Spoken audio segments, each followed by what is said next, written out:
Hello?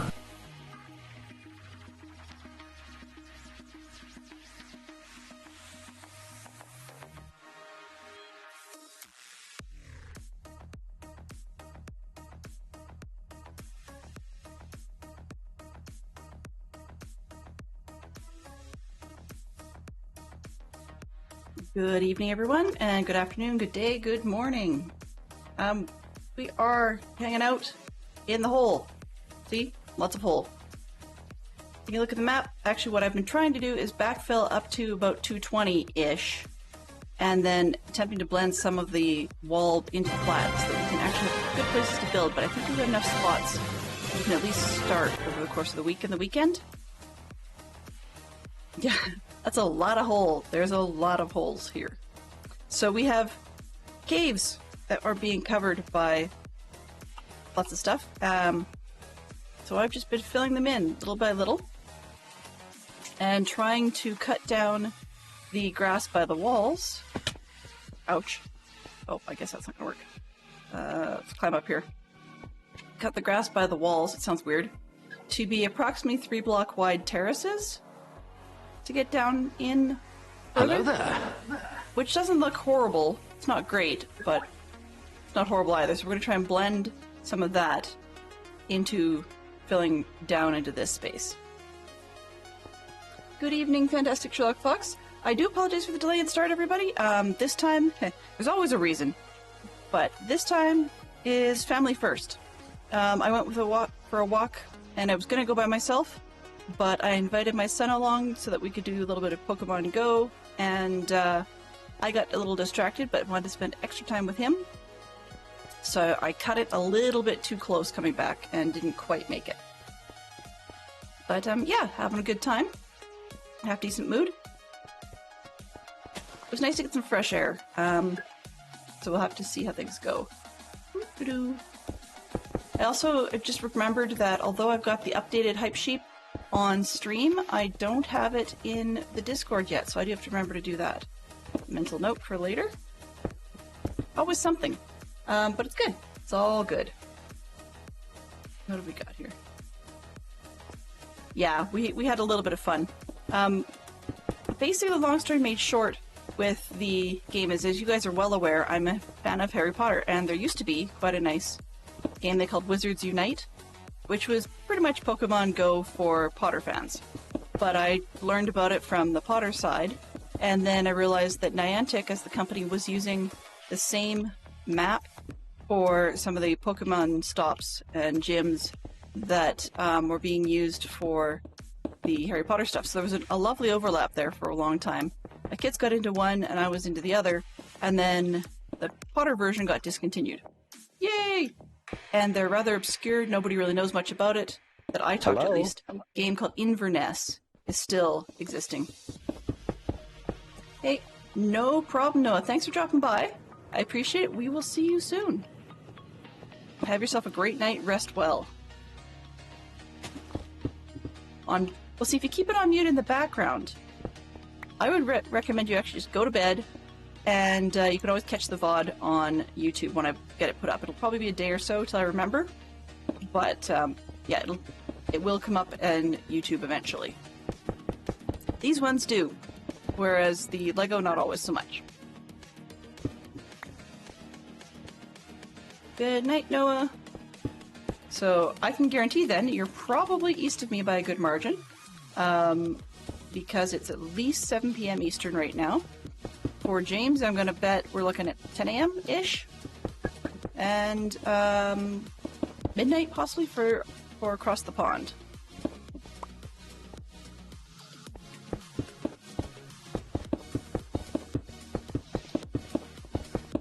All right. It's always a challenge to figure out what time zone are people in. I'm more awake than I was this morning, but then again, I was a little distracted monkey this morning, so yeah. Goes. Just about to start work. Right. 9 a.m. I usually don't think about it till people pop in for their coffee break at like 10:15.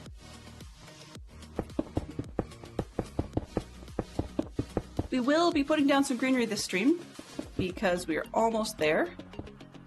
this round makes it, let's see, 117 is where I'm standing, so this makes 118. If I add one layer, it's 119, and this being 120, but I think 119 might look nice terraforming-wise. Then we can cut down to 120. So yeah, then it means that we don't have to put quite so much down. So let's see, 17, if I do the math again. I'm standing on 118, this is 119, and then I put a layer on for 120. So yeah, this should be the last of this particular hole. So I was actually filling out some of the spots up here. I'm not going to flatten them off entirely, but I was filling in a couple little tiny gaps so that we actually have spaces big enough to build. And then some of this stuff where I'm using it to strip down layers, we'll just make sure that that building area goes last, because then I can figure out how to deal with it as we go. And that's not what I wanted. Where did I put the bed? I had a bed. Me organized? Never. Hello. Fine, we'll just use the bed we've got. Hey, Scrub Lord, Shrub Lord, Lord of the Awesome. Good evening to you. And I understand that you may be... Uh-oh. What did I miss? LOL. That's not good. All I get is LOL in chat. In the in-game chat. And I deserve it. I deserve it. Put the bed here because I couldn't find the other bed, which is over there.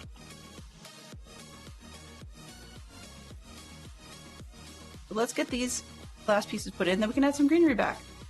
But as I was starting to say, I'm flattening out enough of this stuff up top that we can build and put in the pathing, and then we can always readjust a lot of the pathing as we go. I'm suspecting I've got a couple little holes in here that are going to need filling. But that gives us opportunities, and that's the key, opportunities. Because I do recognize that it's Wednesday already. And so we've only got this stream and one more before for the weekend. They don't stream Saturday evenings or Fridays. Sorry, Thursday evenings or Fridays, I mean. So getting this done sooner rather than later is probably a good plan. People are like, oh no, monotone again. Well, yeah, but you don't need to texturize the filler. That's the nice part. How does one deal with the spaghetti caves? You're looking at it. So the let's try that again. Proper hydrate for everybody. 2, 4, 6, 8. Everybody hydrate.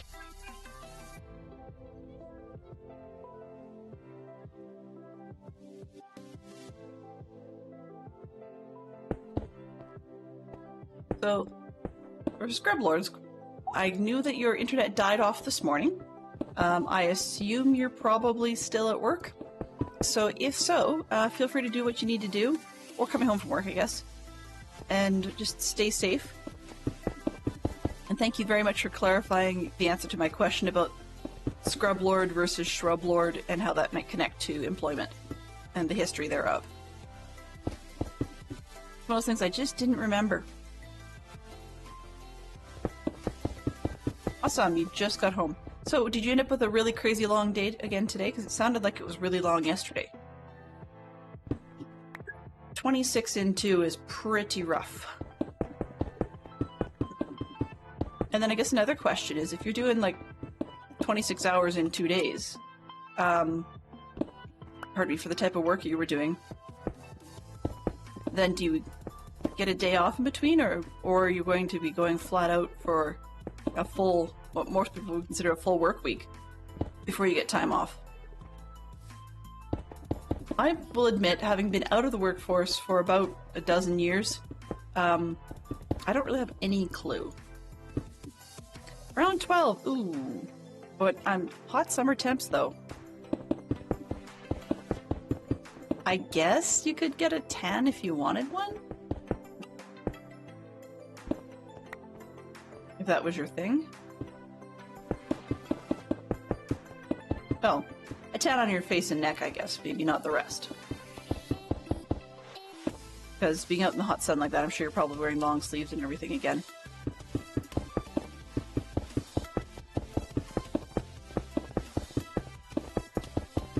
Yay. Sorry, I'm a little spacey. Probably from being out and enjoying myself on a completely different game. I love Minecraft to pieces, but since we can't necessarily do Minecraft live anymore, then it's not one of those things that we could get going. Generally, it's only a 5-day work week, and it's the whole week, though, or through. Apparently, we've been running behind a bit this year, so they're having some Saturdays, too. I see. Okay, so the company is playing catch-up, and you're kind of one of the multiple employees getting the brunt of that. That stinks. So do they do other things besides the applications that you work on? Or is it, I'm just kind of wondering how you get running behind in a landscape type job or a landscape type company and yard maintenance and stuff. Like, you really can only get as far as, although I guess maybe some of it could be weather related, because if there's areas where it's getting too wet, some of the products you guys apply and activities you do would not be able to be done in the rain. Yeah, I would assume rain then. Okay, that makes sense.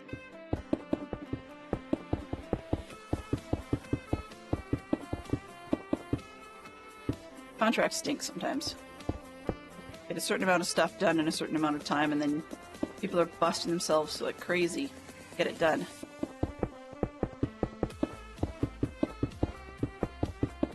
I guess another question is, even if you are working that hard, do you actually get any sort of overtime for this? Or bonus, I guess, maybe is another way of looking at it. Because that sounds just nasty otherwise. I do not miss my years of working in a summer job. It sounds funny. Not a haha funny in the slightest, but it sounds odd, I guess. But the job I had was working, as a kid, was working in a theme park. Which doesn't sound like a big deal until you think about the fact that we were doing outdoors, I guess, food services. So we had things like, a hot fryer, and you're looking at, well, for me it felt hot, but we're talking Canadian 30s, 30 degrees centigrade, so not nearly as hot as you get in the US, but not something we're used to up here. Okay, yeah, so it sounds like you guys got bit a little bit by the weather this season then.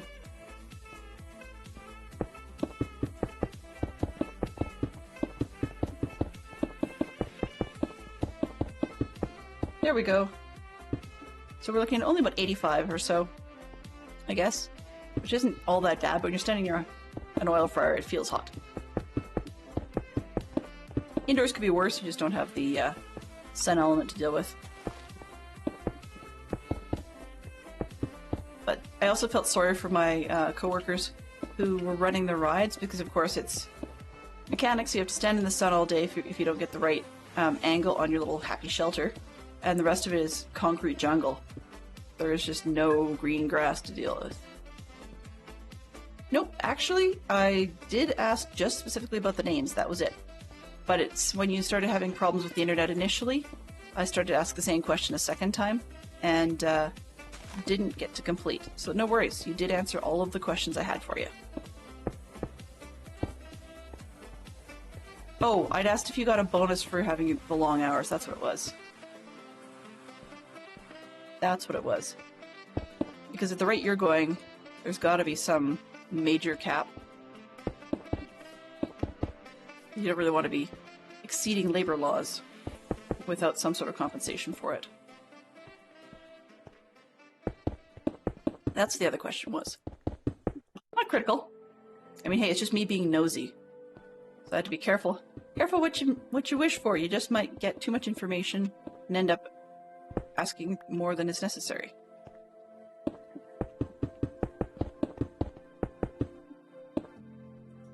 Mm-hmm.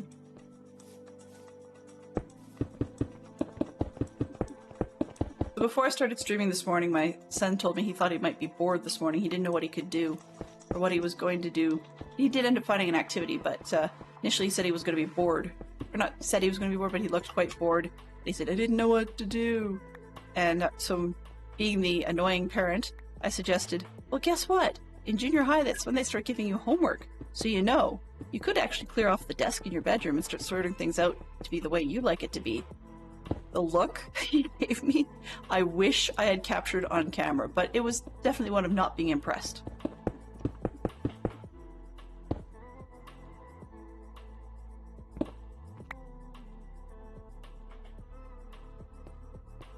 Oh, I can imagine that it's a lot of work, for sure. Even if you don't end up sticking around, it was good money while it lasts, right? Not everybody is cut out for these crazy sorts of hours. Especially outdoor jobs.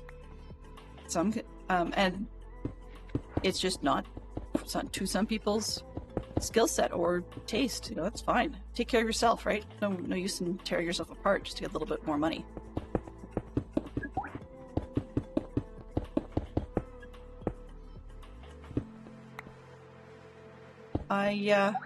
Oops. There you go. It's actually kind of funny to watch this conversation slightly on my screen because I'm seeing Scrublord in green and Fantastic Sherlock Fox in sort of a pinky purple color on one screen, or yellow in the other, but either way it's this lovely little back and forth of colors.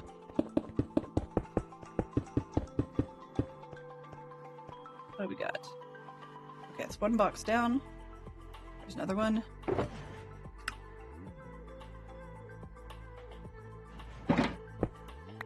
Alright. Really, I will stop doing this at some point. Oop. We need a new... for that. Oh wow, that's a different one. So it's what were you really into when you were a kid, and are you still into it now? So what I mean by that, and yes, this is family-friendly answers. Usually it doesn't go pear-shaped like that, but I have been bit once in a while. So what I was really getting at with that question is things like if you're really, some people are really into cars, or some people may really like dinosaurs, or, you know, that sort of stuff. And it's, are you still interested in that sort of habit now?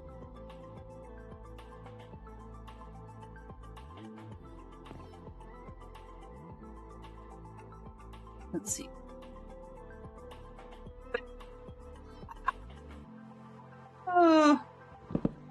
She might even know a few in your time zone. Yes, our daughter, who goes by Sheep Queen, loves her sheep. When we were on our holiday in Ireland, she got to see... Is it Tintahaley? I think it was? I couldn't even pronounce that correctly. But anyways, they had a country fair out there, and her grandfather took her to see some sheep, and she had a blast seeing a whole ton of different kinds of sheep. Some very, very fuzzy ones, too. And apparently a black-nosed sheep, which is not uncommon in my world, but apparently it's not a super common thing. So she had to get a black-nosed sheep plush. That was insisted upon. And it was one of the gifts she got to take home. So that was kind of cool. We were counting up her plush the other day. Because she likes sheep, but she also likes llamas and alpacas. And so we were counting plush, and I think she's got like 13 sheep and nearly as many llamas and alpacas on the other side. Fantastic Sherlock Fox writes, when I was a kid, or a tween at least, I was really into cars. I loved anything to do with fast vehicles. By the time I was 20, it was wearing off, and now it's reliable, good at hauling, and decent fuel economy. Well, I mean, someone told me once, might even have been Fantastic Sherlock Fox recently, that they used to have their eye on a particular fast car, but as they got older, they got taller and taller and taller until they wouldn't have fit in that fast car anyways, and so it was a little bit easier to wean themselves off that interest. You can still dream, right? One of the things that we've joked about from time to time, if money were no object, would be not necessarily to buy a fast car, but to spend time as a hobby renting fast cars and driving them around racetracks. And it's not about being a racing driver per se, it's just that that's a very safe place to be able to drive a fancy fast car. That's more likely to be a safe thing.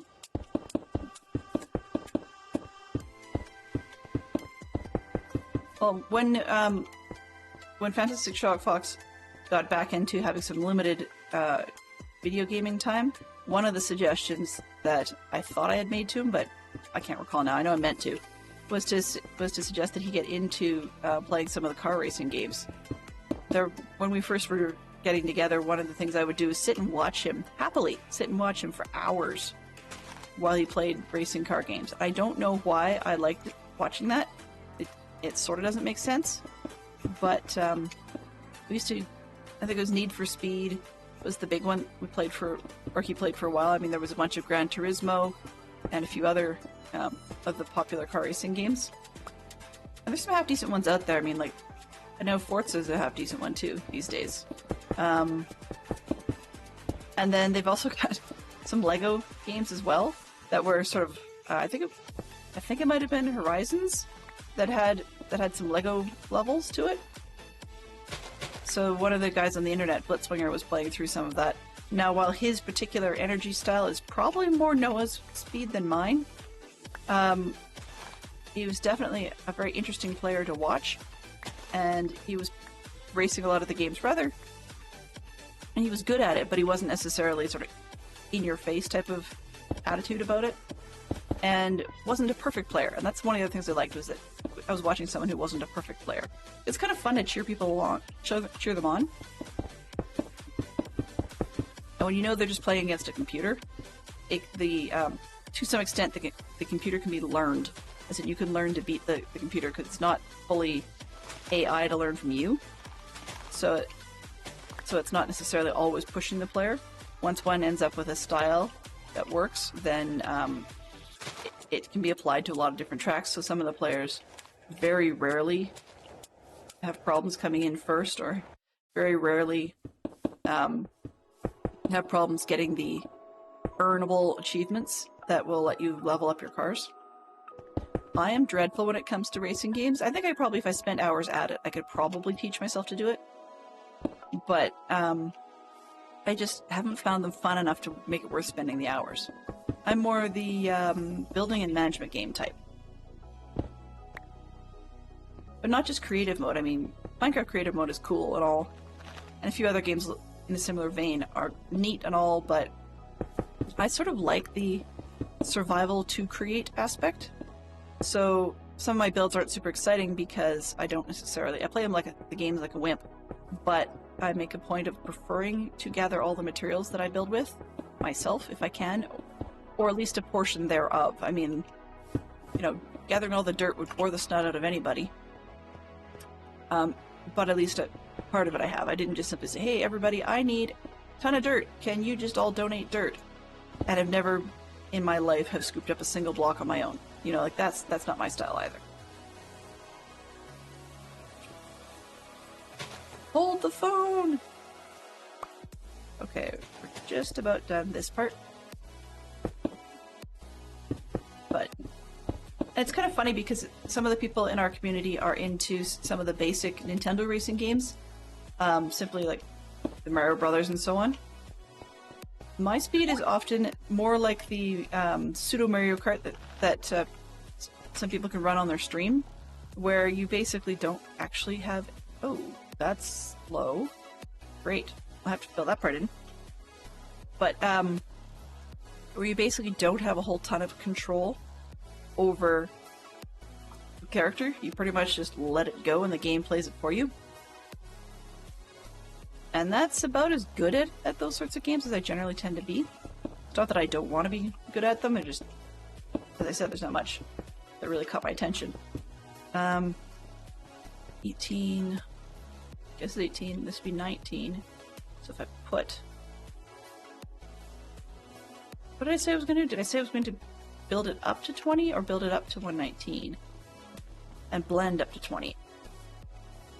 I can't recall. I seriously can't recall. Well, it's probably not important anyways.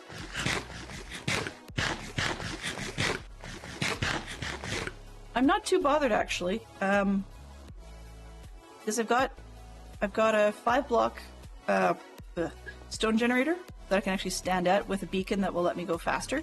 So, standard little go faster beacon, as we're talking about. It's like racing stripes in a car. You got your go faster stripes. So I got the beacon set, and I was just standing there watching Dadcraft's stream last night while I was, what was it? Oh, while I was playing and just simply filling the shulker boxes, so it's not a big deal. Who actually needs the dirt right now probably would be Poodle Pirate. I'm not sure what their project is, but they seem quite interested in dirt, and we've got a bunch that we can strip down. So it's just a matter of time to put it in. And we're going to fly a little bit by the seat of our pants on the weekend to be doing the gates, because we've got one gate to do on this northwest road, and then one to do off to the east. Alright. 18. Dirt is 19, I can blend up to 20, right? Right, okay. Well, yes, no, I can totally see that. That makes tons of sense, James. I'd be like that too. What I mean by that is that I don't mind playing with other people who are just bouncing off the walls. You know, if you've got a 5-year-old, you're helping them you're helping them learn hand-eye coordination by helping them play, right? And also, it's one that when they hear other people talk about it, whether it be, you know, from their parents' TV screens or computer screens or whatever, as we've got other streams playing, or whether it be on TV or ads or in shows, then they can get the feeling, if that's their interest, to be able to say, I'm, you know, like to themselves, I'm playing a big person's game. It's not just kiddie games for me. Right? Because Mario Kart is played by all kinds of ages. It's not just a kiddie game. By the way, I'm filling this hole rather than just going straight to the dirt because I just didn't have the other dirt in the inventory. So I'm going to have to put this stuff down anyways at some point, and I might as well just put it where it belongs. Patience and perseverance, what your 5-year-old daughter needs most. Yes. I mean, really, when it comes to video games, sometimes there's something to be said for girls wanting to play in very different ways than boys, particularly if they're girly girls. And that's not meant as a derogatory term. It's sometimes, I've noticed that girls, when they're younger, seem to want to do fun and silly things, and they can get the giggles about bouncing off the walls, whereas sometimes a boy seems to have a little bit more focus to want to keep going in terms of actually racing. But, you know, we've seen the reverse as well. They say girls mentally mature faster than boys. It's just that our interest is a little different. And I mean, girls can be into cars too. There's no, you know, like, that's not trying to be politically correct or anything like that. It's that I've seen girls be into cars. And I know a few that are into, as they get older, they get into image and stuff as a teenager. But I've known two now who were into personal image adjustment in terms of bodybuilding, rather than actually being into makeup and dresses and so on. You know, everybody's a little different. Yeah. How I managed to find girls in my grade that were into that is beyond me, considering that that's sort of like the antithesis of what I'm normally into myself. But to know two of them was just odd. The 3-year-old son has more perseverance than my daughter, so he tends to learn games quicker. Well, that's it. I mean, she's probably into a different type of activity, right? So she's probably got her little thing that your 3-year-old son isn't into. I never really did figure out what my kids were into when they were younger, and then by the time I did, usually they were moving on. But our kids never really got into action games. We didn't actually have a whole lot of action games in the house for them to play, though, because we shouldn't say strict, but we just didn't have a whole lot of games like that on their tablets. And the other thing is, for a long time, the computer systems they got to play on quite literally were just iPads. And so depending on the size of your kid, sometimes an iPad's an awfully big thing for them to hold. So, and plenty of the action game systems don't always accept external controllers. So you're basically trying to drive, quote-unquote, a vehicle by tipping your entire tablet, and I can see why that would be difficult. But when it comes to tapping things, like that sort of speed tap type game where you just reach out and do stuff, our kids are actually pretty good at that, and it surprises me a lot. It's iPads and laptops for them now, but it wasn't always so. They never really asked for a game system. Though I will admit it didn't help a whole lot when we started talking about the Switch. And then they're like, yeah, it's sort of the next thing that came out after the Wii. What's a Wii? Oh, we got one of those in the basement. Really? Can I see? So we got that all plugged in. But then once you've seen the Wii, you generally never look at Nintendo games the same way after that, and everything seems bubbly and candy-like. It's kind of like if everything was, what's his name? Kirby? Like if everything looked like Kirby all the time. Or if you're into Pokemon references, if everything looks like Jigglypuff everywhere, it's not necessarily appealing. And then they were well and truly into their own laptop games and iPad games of decent quality graphics by the time they realized that Switches can do something different. And it doesn't all have to look like Animal Crossing. But on the Wii, though, they've played some Zelda a little bit, or tried a bit of Zelda. Apparently at my mother's place, they got to try Indiana Jones, because my mom's into that. Yeah, that's weird, but sure. Whereas Fantastic Sherlock Fox's mom has a Wii as well, actually. But she was never as much coordinated. Excuse me a second.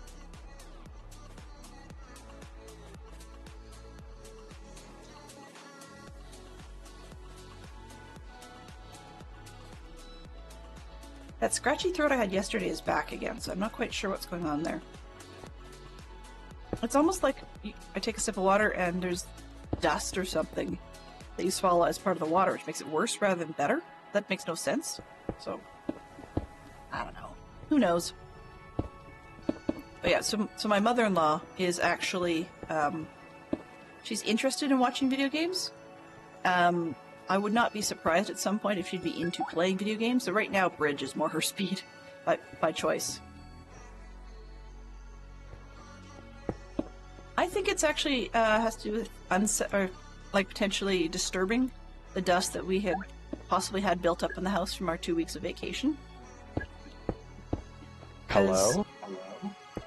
Our house, when we run our furnace intake fans, rather than sealing it up since we don't own air conditioning, it can actually suck quite a bit of dust in, and then when we shut it down, it settles all in the HVAC system.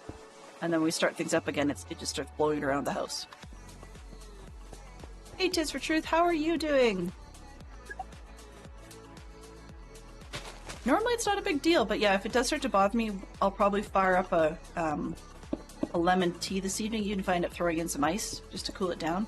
The lemon does seem to help. Or chamomile or whatever. I've got a ginger tea, but the problem with ginger tea is sometimes, unless it's mixed with like honey, it's a little bit sharp.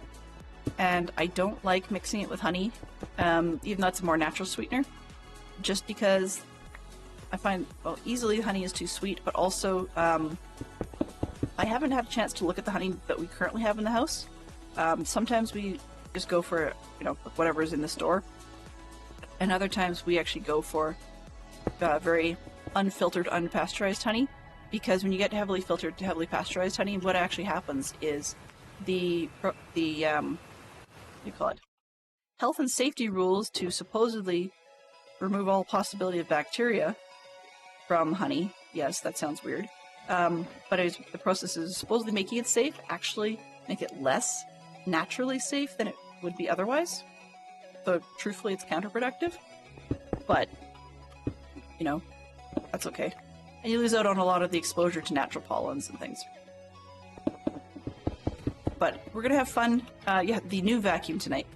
While we were away, my father-in-law's Husqvarna robot lawnmowers encouraged us to take another look at the idea of an AI, or not an AI, sorry, a LiDAR robot vacuum in the house, basically like a Roomba.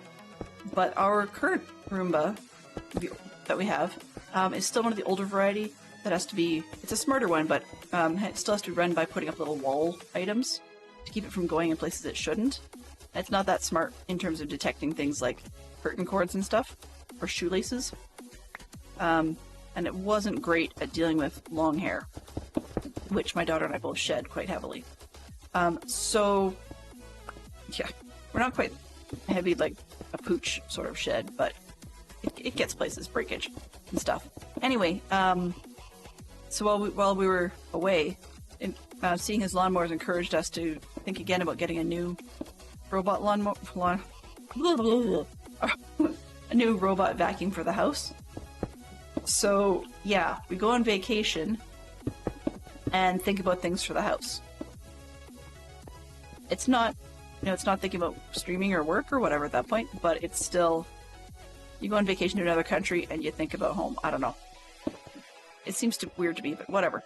So we've got ourselves a new Roborock vacuum. And we got one of their models that does not have a visual camera on top.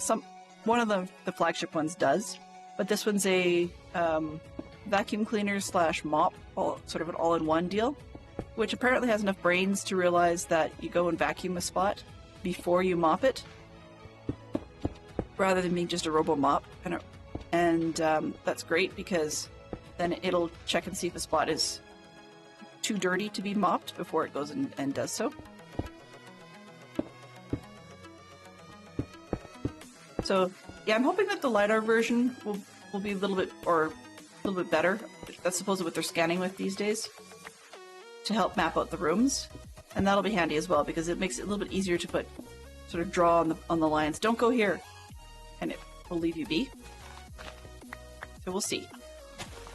But it's got a fairly nice sized large reservoir, so we shouldn't have to refill the water all that often. But the onboard reservoir is a little bit smaller, so we'll see. We've got it in what we call our mud room, and it's just the door that comes in from our garage, because that's where you come in with muddy boots and stuff like that. Thankfully, the laundry machines are in there too.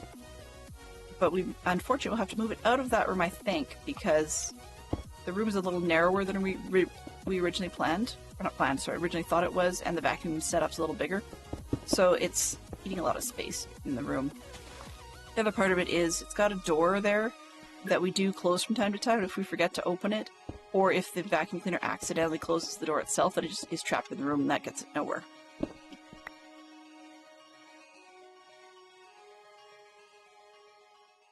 Yeah, well, exactly, James. That's precisely what we're intending to do, is being able to tell it first run a program that so that it doesn't always run the vacuum thing.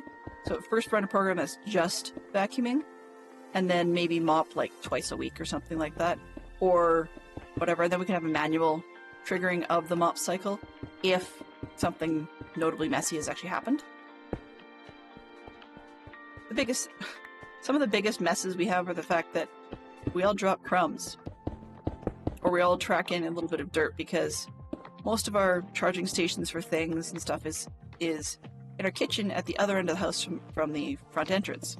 So it's really tempting to come walking down the hall with your shoes on because you've already got them tied.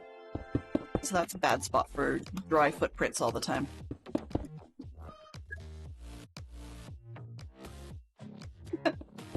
Noah's just not winning today, is he?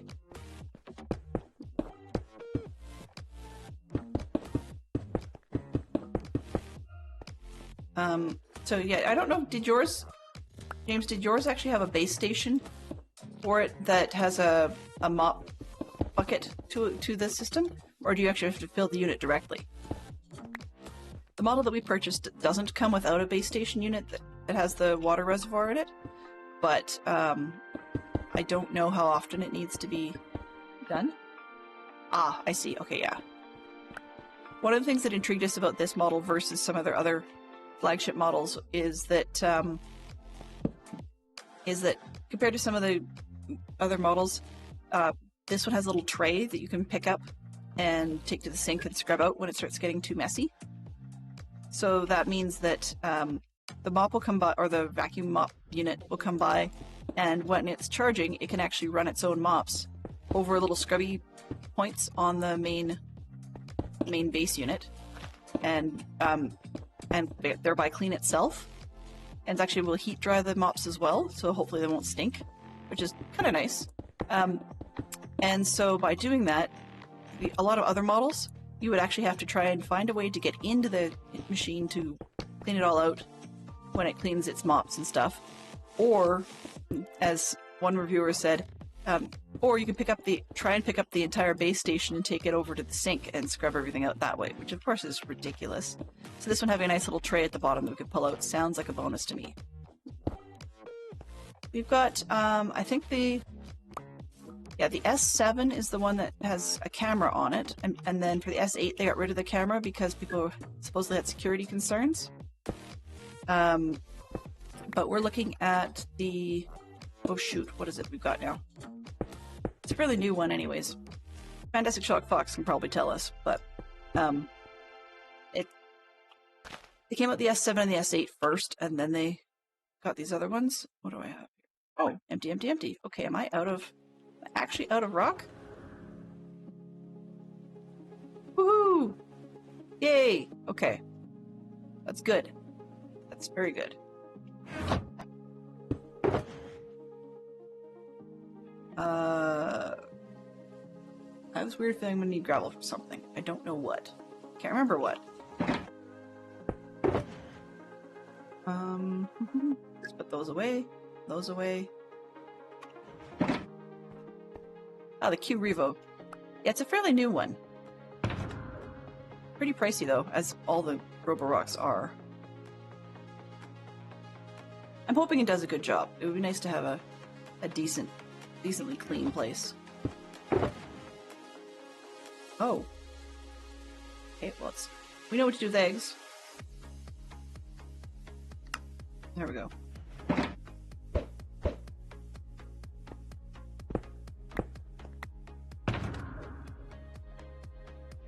Okay, let's peel down or fill in, actually. I can't seem to decide. One way or the other, I don't need this one right now.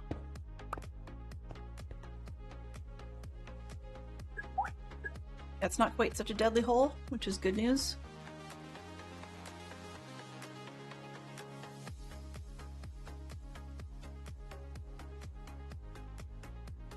Did I say I was done? I'm going to do one more check on this main hole, because I think I said I was done. This part? 18. Gotta make it up to 19. Yes, okay. Because if I put dirt on it, look about this far. That's 20. So this island I'm sort of staring at. Come down a layer or two. At least that top part.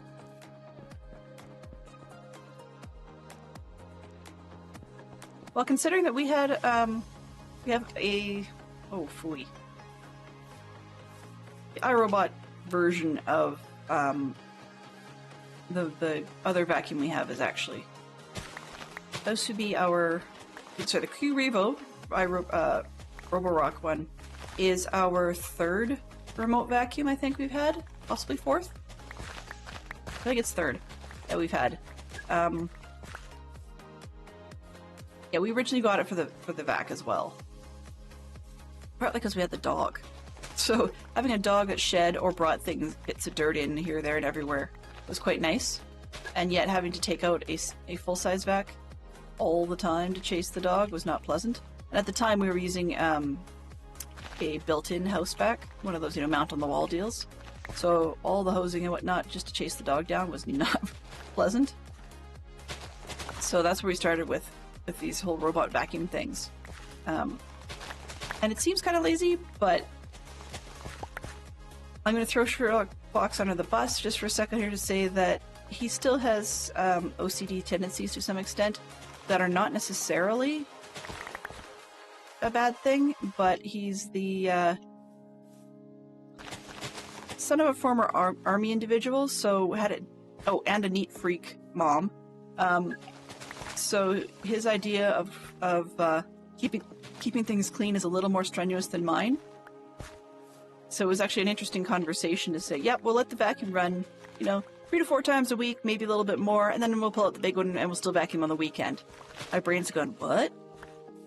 You're doing what now? I'm 100% lazy.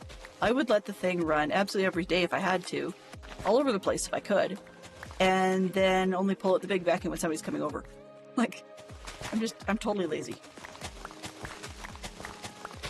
Besides, I enjoy the tech challenge of designing little routes and programs and running schedules, and that part of the tech challenge really appeals to me. Also, little things about getting it into the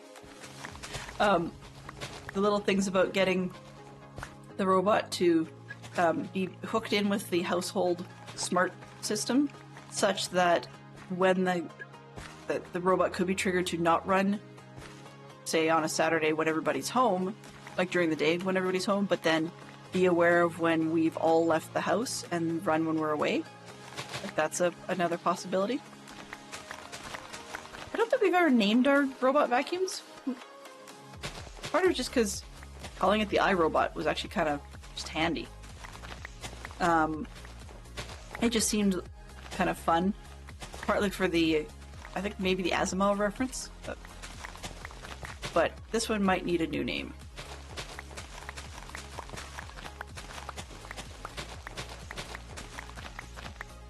Dustin Mothman. I love that. Otherwise the dirt's too much for him to clean properly. Yeah, I love puns like that. Trying to remember. My father-in-law, his first name is John, and he's named his robot lawnmowers Diefenbaker, and son of Diefenbaker. But what I find fun, the reason that two-piece goes together is because one of the former prime ministers of Canada's, his name was John Diefenbaker. So now there's a robot lawnmower named after a former prime minister. I'm hoping it wasn't because the guy was a prime minister, or known for, I don't know, making cuts or some such silly pun. But I wouldn't put it past my father-in-law to do that.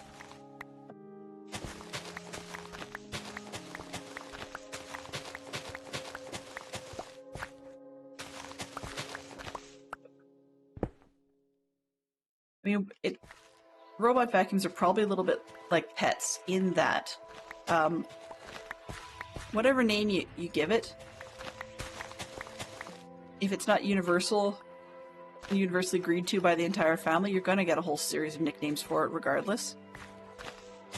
The Thing is usually what my family defaults to.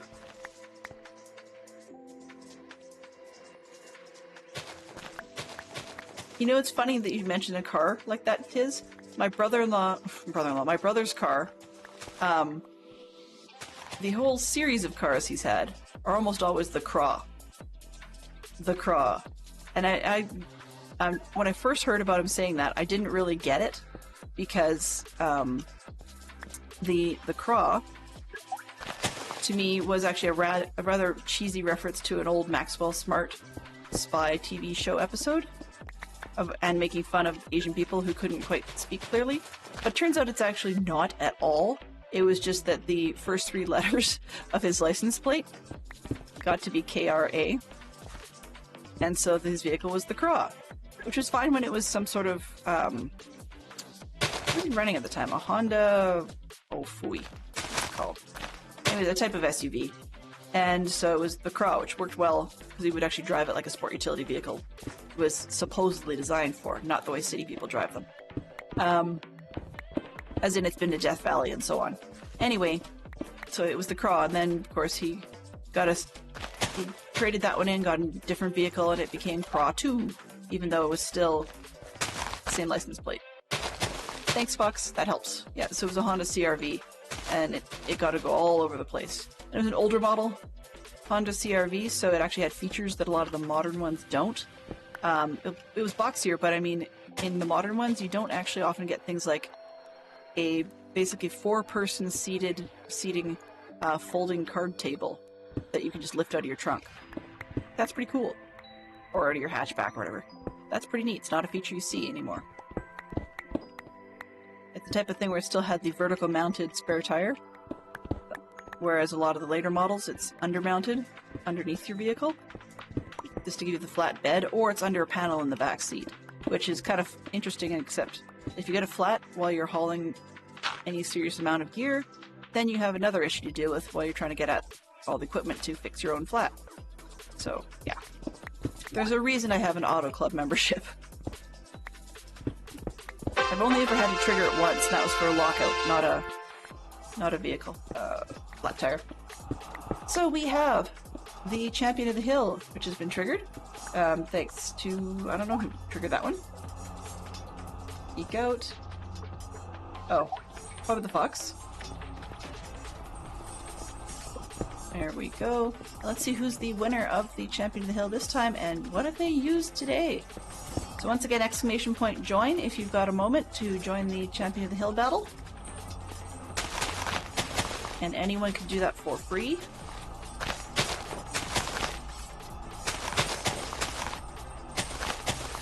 Oops, it's nighttime. It's all good.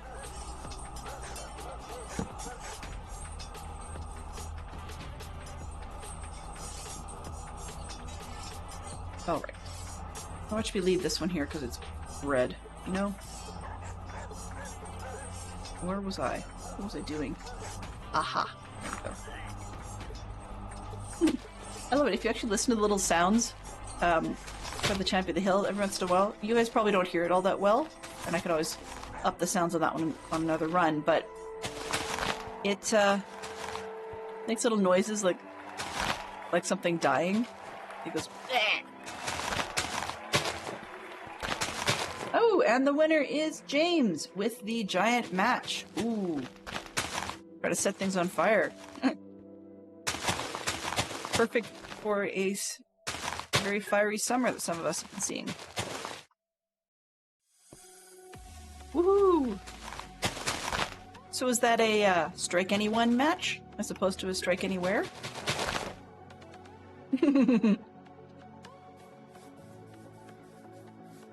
I'm on fire.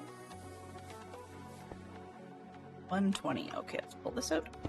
1, 2, 3. Patchy, patchy. I could probably just leave it and build on top of it, but it's a lot easier if I just get rid of the blocks to start.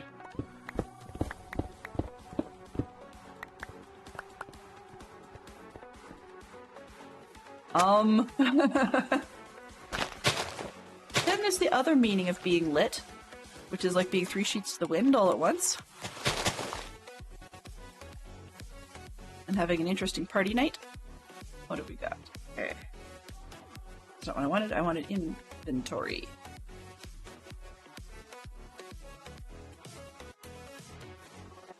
How did I... Okay, whatever. I'm gonna get started. 118, this is 119 over here. Okay. I see a couple little holes. What is this?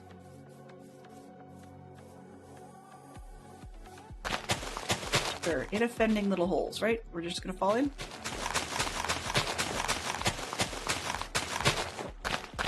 I'm thinking now I should have used filler, right? Oh well. We'll get there. We'll get there.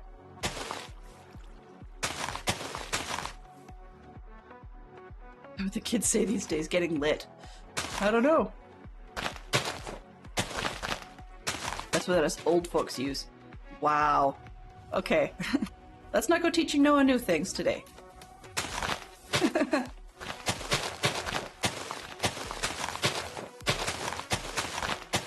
It was my fault I started it, so that's shame on me. Shame on me. Alright. On a lighter note, but we had a great time when we were in Ireland, and I was going to mention to you guys, forward, not inventory. There we go. Whoa. That's why. Alright. There's a hole down here. There's a hole in this bucket. How do I go across an entity like that and not pick anything up? I'd be confused.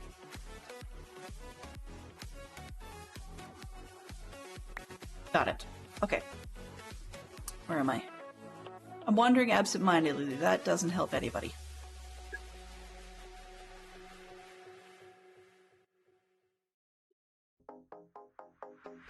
Fantastic Sherlock Fox. I must be very old then, says James. I don't know. Maybe we'll claim it's regional. How's that? It's regional. Alright, what have we got? Arrows, bones, rotten flesh, eggs. We're doing fine except for the creepers.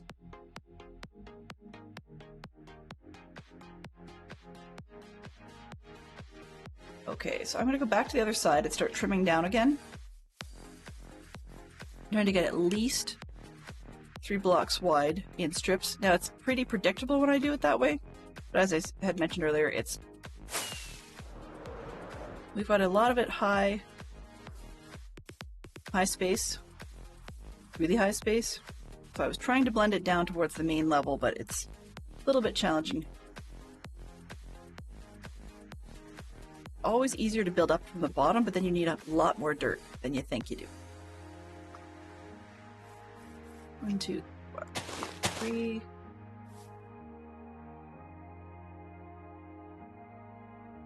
It's just...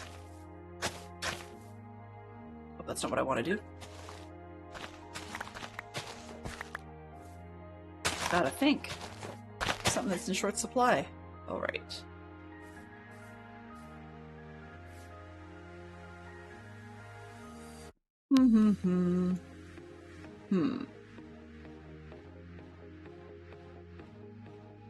Okay, when I can't seem to think about building up correctly, then I guess I'll go back to pulling down.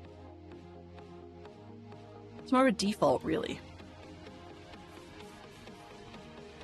Okay, I've got it. That one's not mending, but I can add mending to it. You know what? We're at the top of the hour. My shovels need some help. I know I've got some pickaxes that need some help. Why don't we take... Okay, let's back this up. Urban Dictionary defines it as what many use when millennials describing that is fire or dope, meaning cool or awesome. Huh?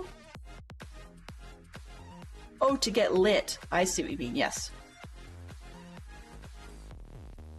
Okay, yes. What? What? No. Huh? Okay, so first stuff I'm going to make is I'm going to go see if I can get mending, or do I have a mending book in storage, I guess, from my librarians. Second step, if I do, is to then take another trip to the Ender. That was probably one of my smoother landings. Yay me! Let's see. Feather falling. Do I even have that on my boots? Okay, I do. Feather falling, knockback, infinity, channeling, silk touch, respiration, blast, projection. Come on, I could have sworn. Let me see if I've got a mending guy this time around. He's around here somewhere, and he costs 12. Okay. So I've got the box, which means I've got the emeralds. I have to find the guy. Let's see if I can find the guy.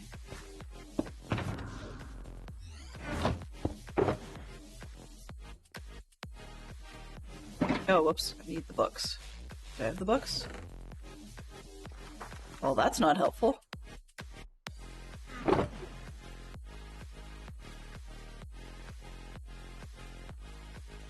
Okay, Soul Speed 3. So am I not wearing... Soul Speed is supposed to be on my boots. Oh! Okay, those are in the wrong place. But that's okay. That's fine. I guess I also need to buy a book... Please don't push, sir. Who are you? Silk Touch Man. No, but I'll take a bookshelf.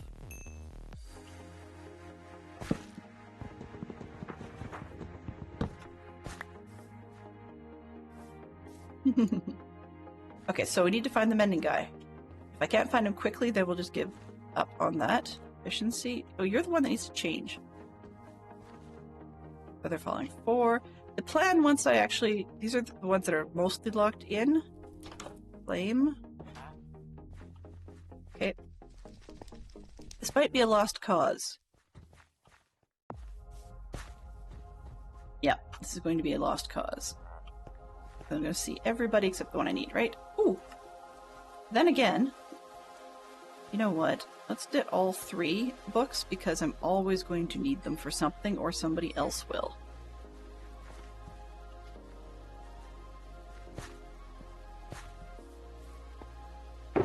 These away. Okay, mending on that one. That's it.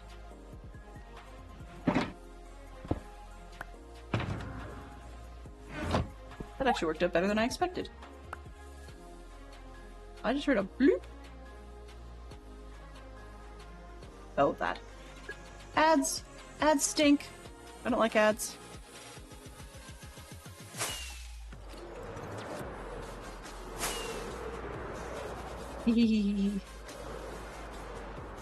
I might actually consider that at some point. It's funny, actually, I did pop over last night just to see if I had a fortune book hiding there while DC was on stream, but nope. No such luck. Would have been nice. See, look what I've got in my hot little hand, and if you wish to pay for it, you're more than welcome to. Oops. There. Now... Well, thank you very much for the resub. I appreciate that. You're spoiling me. Thank you so much. 3 months. That's a long time. Okay. So what I'm going to do for safety...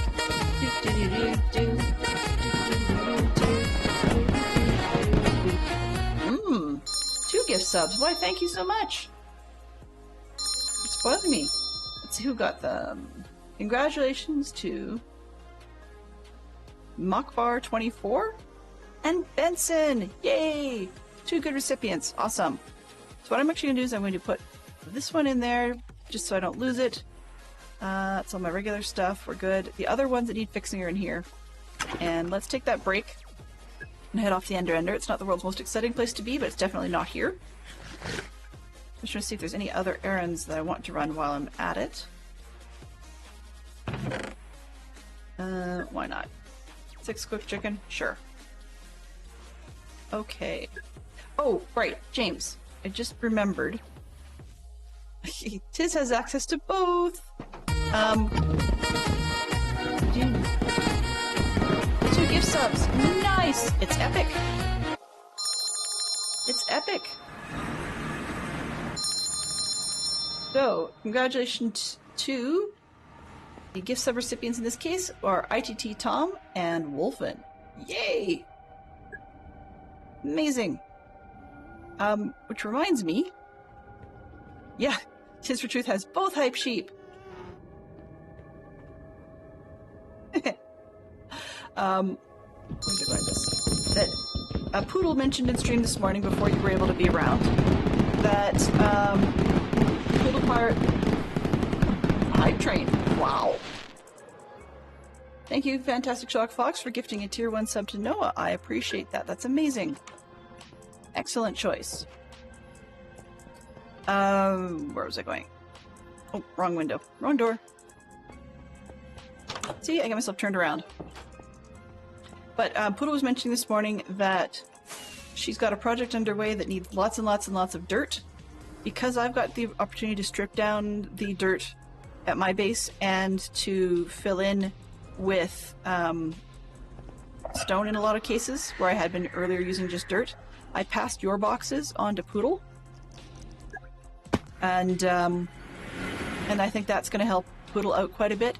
And I said, yeah, you know, maybe if I need it when we get farther in, then she and I could sort out a bit more. But yeah, so we passed it over to her. And it was just, for me, it was useful, very, very useful, but it was mostly speeding things up. It wasn't like I was actually short on the material itself. So you were saving me a good amount of time, and I thank you very much for that. So pay it forward. And it worked out well because she got 2 boxes of dirt from you plus 1 box of grass blocks from me.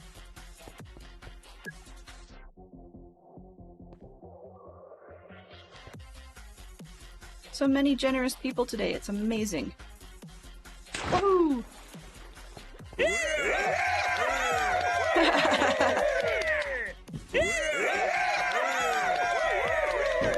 Thank you ever so much for the cheers. I appreciate that.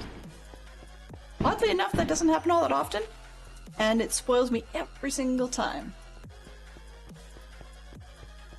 Okie dokie. So, let's see. First off, Ah. Start the machine. Okay. Get out the... Aw, you're spoiling me. Nice. Wow. Making my day, that's awesome. It's not about the money, it's about the generosity behind it. And that's the really big key. Okay. Didn't I... There it is. Put that shovel over there so I don't mix them up.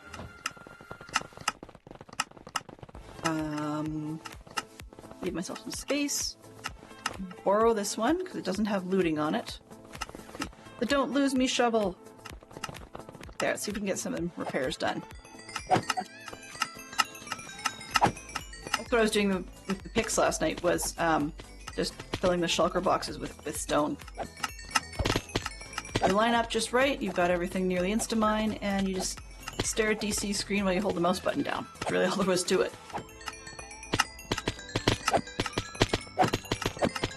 Sometimes, just getting the terraforming terraces, even when they're not that fancy, and getting them laid down appropriately, just takes a little more brains than I have at that particular point in time. Sometimes one cell just won't cut it. So we just go ahead and take ourselves elsewhere.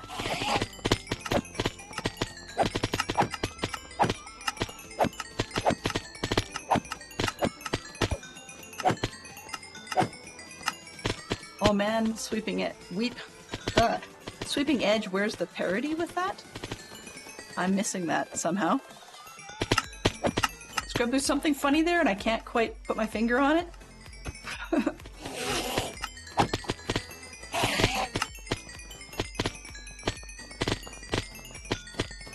There we go. Rather than me collecting levels.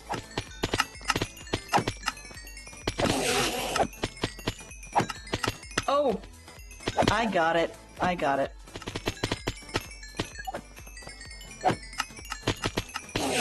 Yes, yes. Yeah. The type of the parody as you used it, that spelling is a type of humor. Whereas I think you meant parity, P-A-R-I-T-Y. Yeah, I get it. When I look at the keyboard, it's an I and an O, so yeah, easy slip of the finger. Yeah, I-T-Y is instead O-D-Y.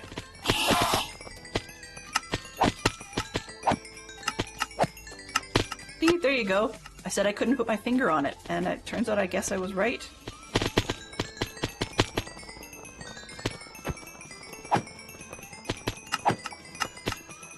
Sending a shovel. Let's mend away.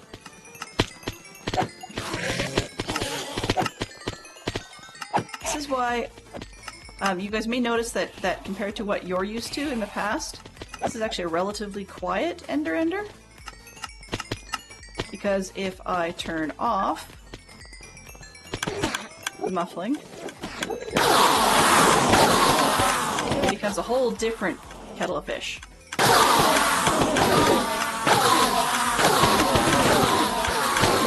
You get real noisy real fast. There we go. So that one, that particular quality of life mod is known as the Extreme Sound Muffler, and it allows me to selectively muffle various sounds. So for example, in spite of the fact that, what am I thinking of? Creepers and such can still get me anyways, so creeper sounds.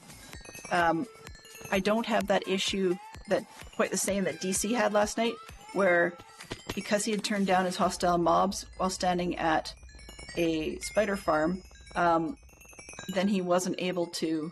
Oops. Then he wasn't able to hear when the creeper showed up to get him.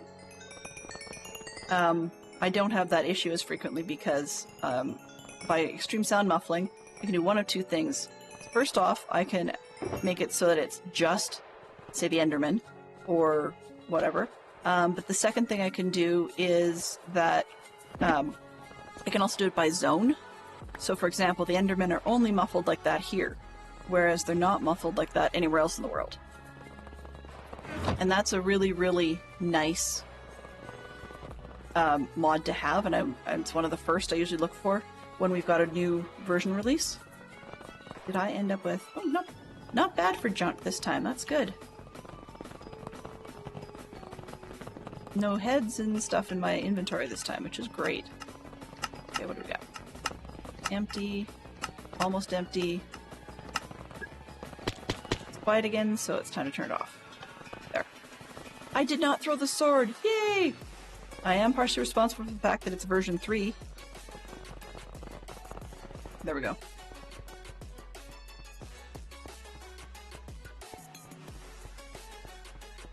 Well, in that case, if they're crackling, I would suggest either A, it might have been the Enderman, or B, it could have been, it could be the headphones themselves, but that you might be better off to try the closed captions if you can read them. There you go. Now I feel like I'm, helping someone do something illicit against their parents' rules. Staying up late and watching videos because you can get away with the closed captions. It's like that thing that we used to do as kids, when you used to grab a flashlight and read under the bed? Or under the bed covers? Yeah. I mean, I could have gone under the bed, but I mean, my parents would have known I'd crawled out.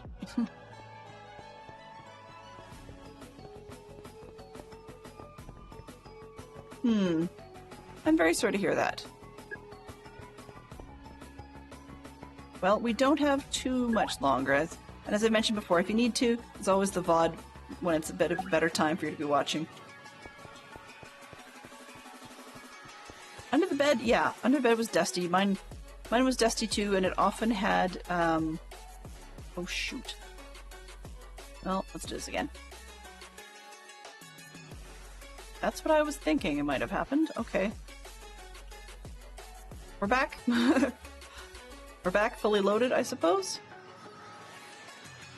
And I did not stop to drop off the chicken, and so now I'm carrying around pieces of chicken in my inventory I didn't need to. Oopsie daisy. Okay, oh, don't need that either. Can I figure out what I was up to? M for map, thank you. Okay, so let's figure it out. Since my brain doesn't seem to want to work right here, I'll take a look at that this evening and try and sort out some more of that smoothing business. But we're close enough that it can probably green it up. I just wanted to figure out how far out I needed and where I'm trimming down and stuff to sort of, quote-unquote, save on resources. Yes. So what I'm going to do is spend some more time peeling down a little bit on this side. And we're not going as far as we did last season. Last season, I cleared a spot that was far too big. Actually, let me just see. 1, 2, 3, 4, 5, 6, 7, 8, 9, 10. Well, might have been about the same, actually, now that I think about it. Where I tried to clear out a spot that was 150 by 150, down about 25 levels-ish, 23, 25, something like that, and ended up getting some help at the very end because it was taking forever, absolutely forever. So yeah, we had a lot of streams doing it. And then what did I do after that? Well, I just laid carpet for weeks on end. Thankfully, most of that was not done on camera because that just took forever. Moldy sandwiches, yes. I think we've heard this story, but I'll paraphrase it, or to try and make it a little bit shorter. But I got in trouble because I do not like egg salad sandwiches. Yep, I do not like them, Sam I am. And I used to get in so much trouble for egg salad sandwiches. Now, we found out later on that I was lactose intolerant, so there could have been something to the cream product in the sandwich mix. Plus, I'm wheat sensitive in some sort of way. It could be the gluten. It could be something else. We're not really sure. But between those two factors and then I didn't like the egg salad sandwiches, I'd eat deviled eggs any day of the week, no problem. But egg salad, no way. So I would leave those in my lunch bag or in my backpack or under the bed or whatever for weeks on end. And they would get all fuzzy and get really gross and disgusting, and I'd be in so much trouble when my parents found out. They would smell bad. Yeah, the closed captions, for those of you that weren't here this morning, apparently I rated out to Miracle Jade. Yep. So that was kind of amusing. I'll have to pass that one on to her. and let her know that Maribel Jade, apparently Google grade or YouTube grade freebie closed captions, thinks she's Miracle Jade.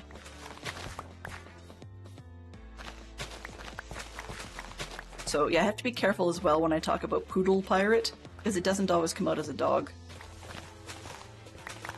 And we had Fantastic Sherlock Fox became other things, and yeah. We gotta be careful, but hey, I'm not paying anybody, so why not?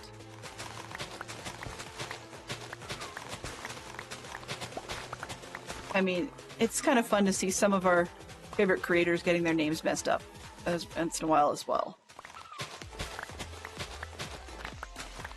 Okay, what is it here? I need a bed.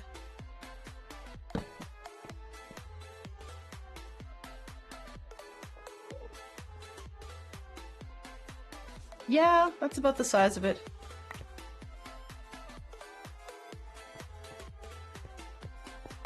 Yep. But on the other hand, at least the monkeys somewhat speak English from time to time.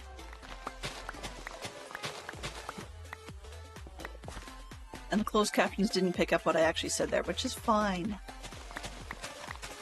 But hey, it's close enough between that, lip reading, and just generically not necessarily needing to give a care what's going on, that it's good enough.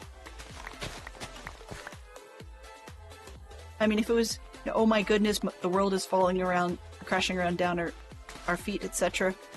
Yeah, I think the captions could be pretty messed up and people would still have a rough idea of what's going on. How do you get to be Hill Champion? Well, Hill Champion is a somewhat randomized little game. So people claim the Champion of the Hill redemption thing, and it starts a little fight, which then you type !join to become a part of that. And that's free, so go ahead and type !join. Everybody who gets in on the fight gets in on the randomized little battle, and then we get to see who the winner is.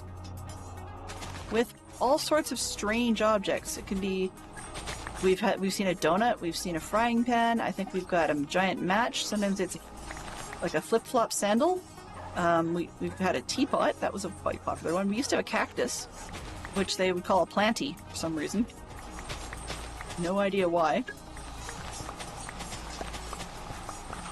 And then the perk of being the Champion of the Hill is that you get your name on the redemption until somebody else claims it and wins it. So Biggest Fan is one where it automatically gets named after the person who claimed it. But the Champion of the Hill is named after the winner, regardless of who claimed it to begin with, unless they happen to be the same person.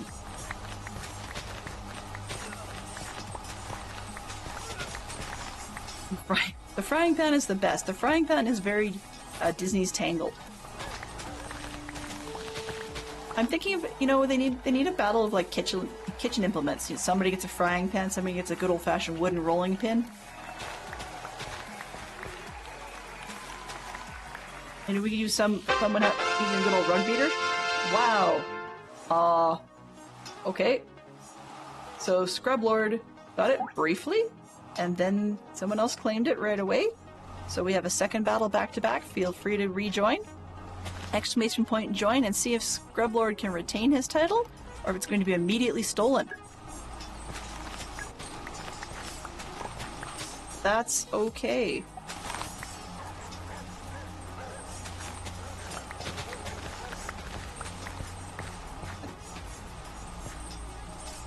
But yeah, so this is how it works. Just for Noah's benefit. You get to see it twice, right? The longest-winded redemption claim there is a standard Hangman game. And those ones, it's an ! Guess letter, ! Guess word. So once it's claimed, then to play the game itself, or like to participate in the game, is free. But it comes from a list of words that I have not yet, or that I do not control. I'm still working on a growing list of words to use instead, but for now, the word could be anything. And I wouldn't necessarily even know what it is. There's a few that have come up that I've actually had to go look up the definitions afterwards because I had no idea what they were talking about.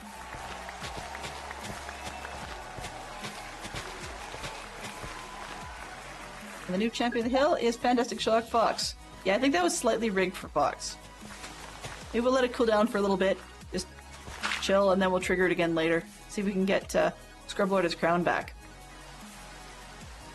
Throw that up there. Ah, Hangman game. That one not working. Oh, nope, there we go. Scrublord redeemed biggest fan, and... Oh, James claimed champion of the hill. Noah had complained first here. There's the Lego build. And we've got the Hangman game underway. Alrighty.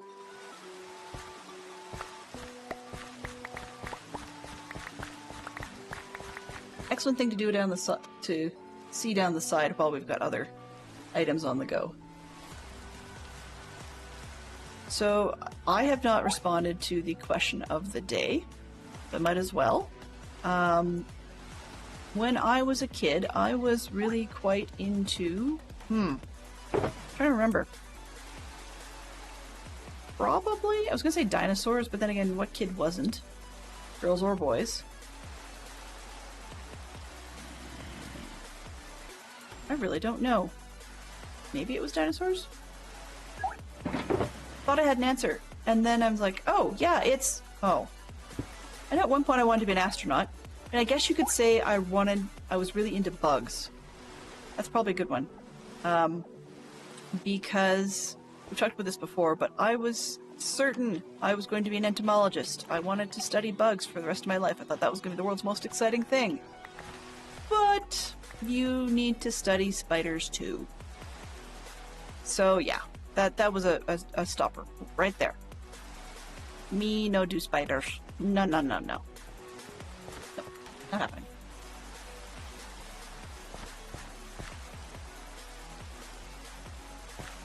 Wow. That one went fast.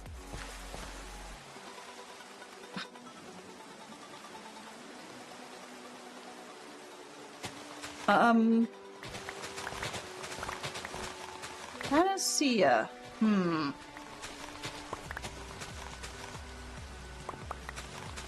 think it's got... Oh, where do I usually hear it? I think I've heard it in a medication context, but it's not a medical word as far as I know. It's not a placebo. No etymologist. Yeah, that would be nice. That would be Susie Dent for sure. And if you're not familiar who Susie Dent is, she's actually technically a lexicologist from the British television show Countdown. Oops. What's this? Ignore spiders. What are some insects that interest me? Actually, funny you should mention that. My absolute favorite was the praying mantis. So yeah, that's my absolute favorite, is the praying mantis. Stick bugs are some of my other favorites. I actually quite like ants a fair bit, which makes it sound like my preferences are the ones that generally don't fly. I mean, I like you know, butterflies. The butterflies specifically, more so than the caterpillars. They're kind of... I find caterpillars more unexciting. Ah, good. All around positive. Okay. Yes, yeah. You know, you make a very good point.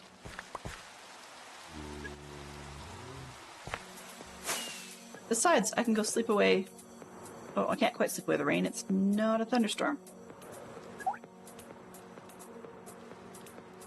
There we go, a general solution that cures all things. Okay, so in that case then, let's see, what do we have? Glass? Nope, we don't have enough room for that. Okay. I'm just going to dump some stuff, just so that I have room in my inventory.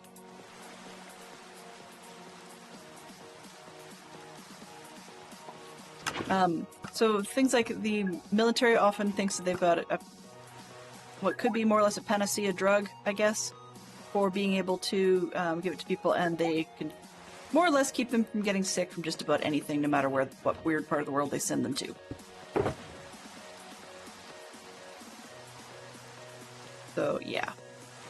The reality is it's not usually true when they do stuff like that. Often they give people some weird sort of thing and that ends up with odd side effects that we did not expect. Okay, red wool. I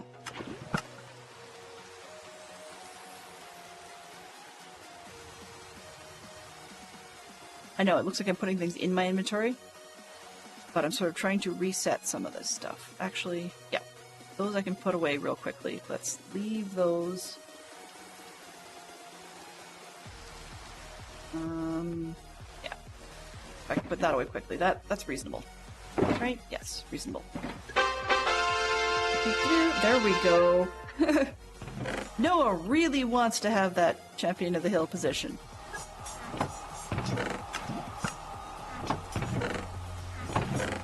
What did I put? Come on. I just saw them. That one goes up there. These go over there. Perfect. Gotcha. Finally.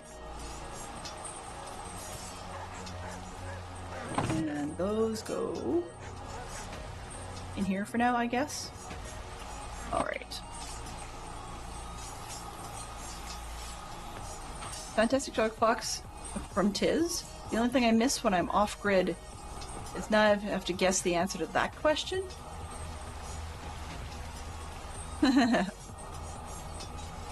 True.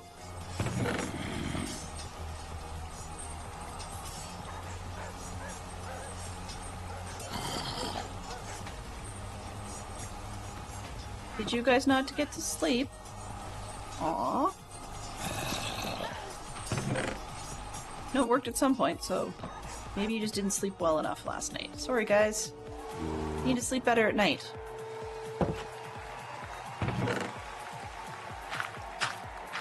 For those of you who have no idea why I'm talking to the villagers about sleeping better, I'm not just being silly. I managed to get it such that the reason these are slabs on the corner, I mean, I can actually put all the trapdoors up and make the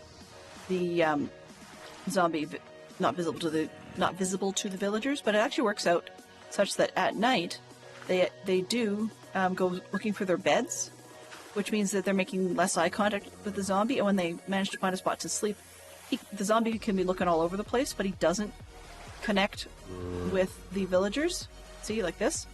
And so it usually takes them a little bit of time to settle down, but they will actually eventually all settle.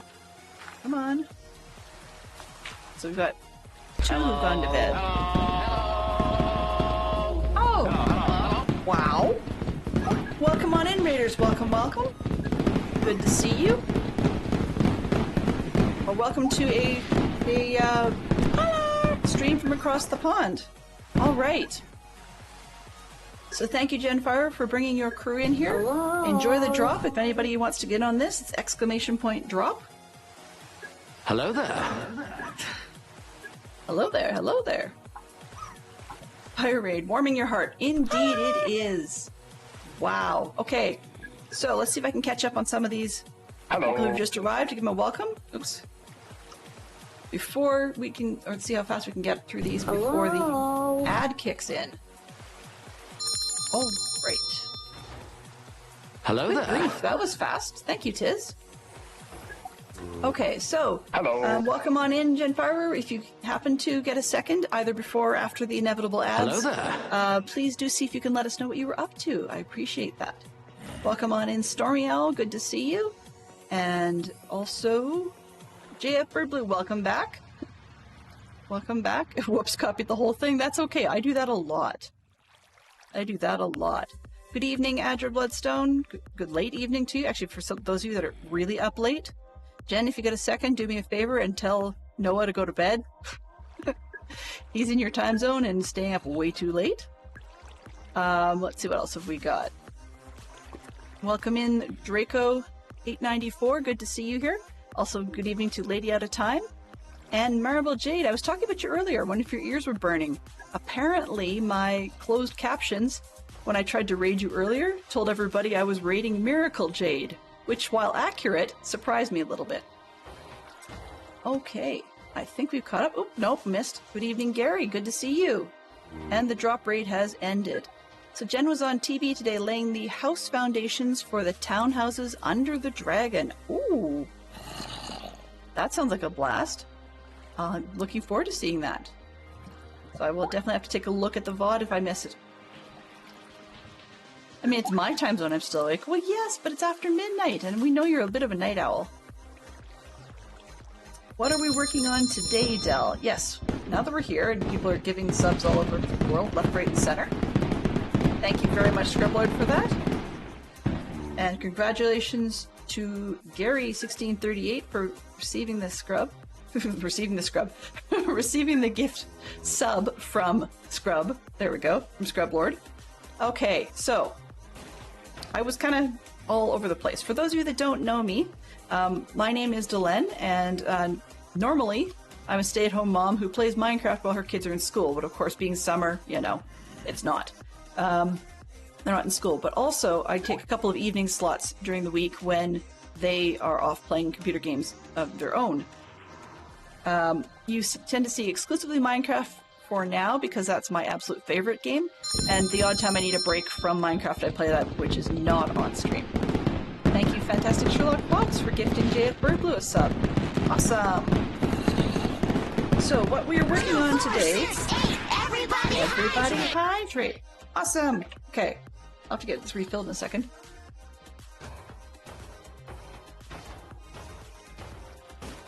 It says everybody, so if you have, you know, a water or other drink kicking around near you, please do take part. We could all use some hydration or some caffeination, depending on what you've got handy. And as you can see on screen, apparently it is doing the math. Only my second hydrate this stream, although I will admit I may have cheated one or two and grabbed a couple extras. So what we've got going on this season, I was blathering on about whether or not these guys got to sleep. And if they didn't, they didn't. I'm not going to fuss too much. But if we get enough of them to sleep, at least 3, it is a fairly self-resetting iron farm. And as it is, it tends to produce more iron than I need anyways, so I'm not too bothered. Hot snap. Stretch. Crack. Thank you very much for that. You'll what? I'll DM you come coffee right away. Sure. Oh no, James. I see, James is out of coffee. Oh no. Yeah, and the lovely sound of iron production. They must have slept. That's true. So you can sort of see in the mini-map in the corner that we've got fairly standard format with the zombie and the villagers. And so as I was mentioning, the slabs on the corners happen to be just enough between that and the trapdoor that I've got the beds hidden down at the bottom. So every corner has a workstation, a path block, and then a bed. And so that gives me the 5 that wraps around. Actually, that only counts for 4. I'm trying to remember what the 5th one is. Anyways, point being, so every corner has the same layout. And then they can actually, when they're looking for their beds, they can actually get to sleep.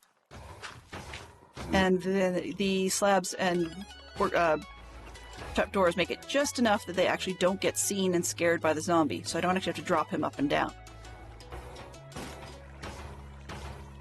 Let's see.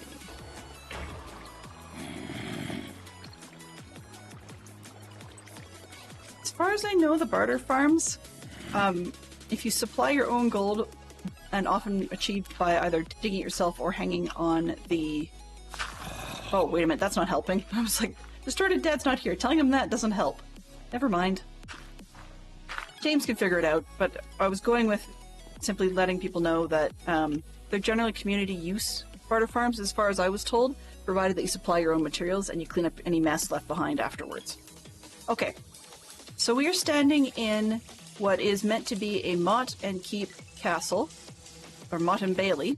So we're standing in the Bailey portion of the castle. It's a little too short on the walls, has to be rebuilt, but that's neither here or there. The iron farm in the middle is referring to the keep, so you'd have your Motte with the keep on it, and then you've got the Bailey's larger space. We are playing on Dadcraft73's Java server for Patreon members.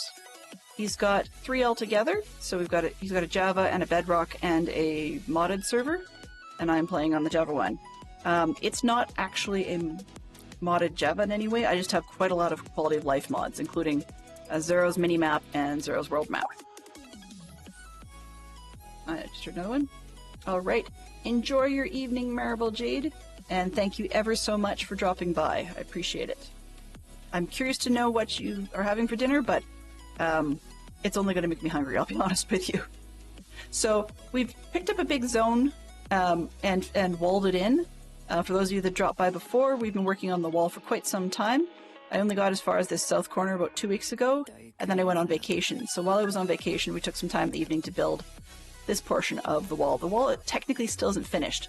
It needs gates and towers put in here, and probably somewhere on this other side, so that we can have it connect over to the other side of the river.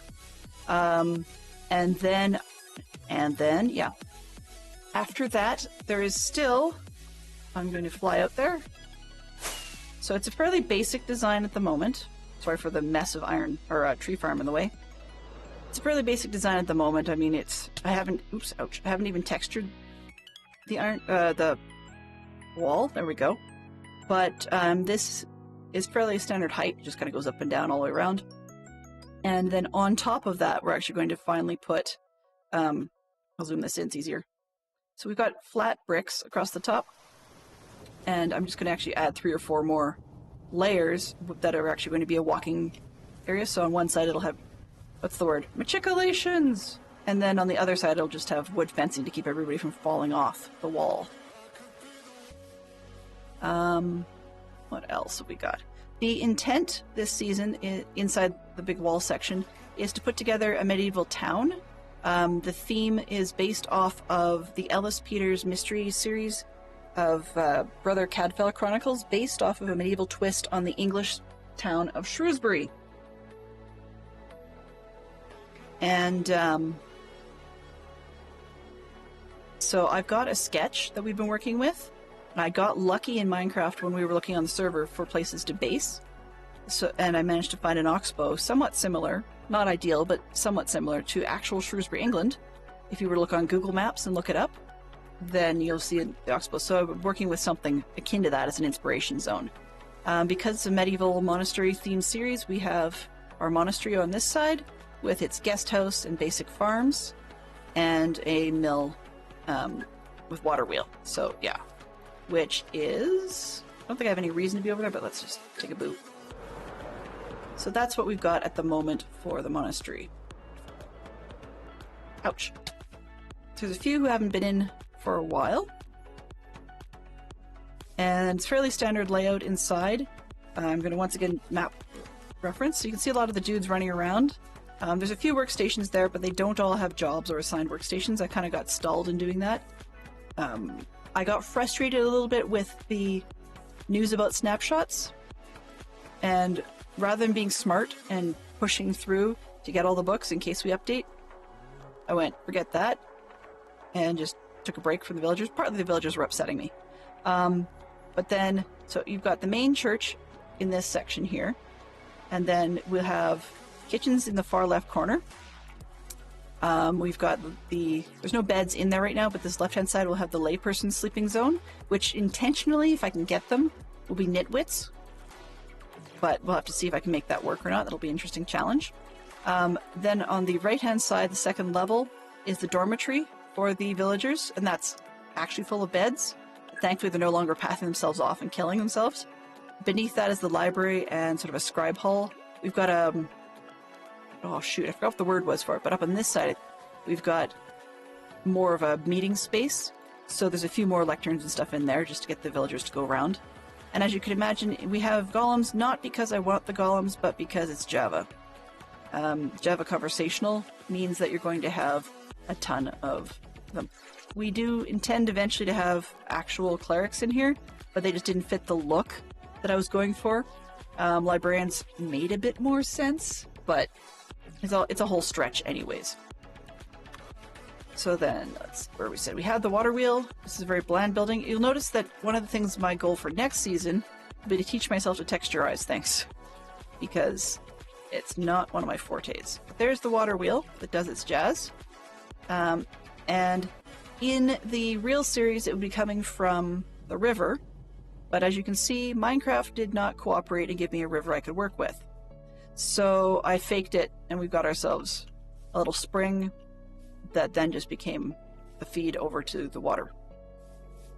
I think that's probably about the size of it. We've got, yeah, guest house and such. Okay.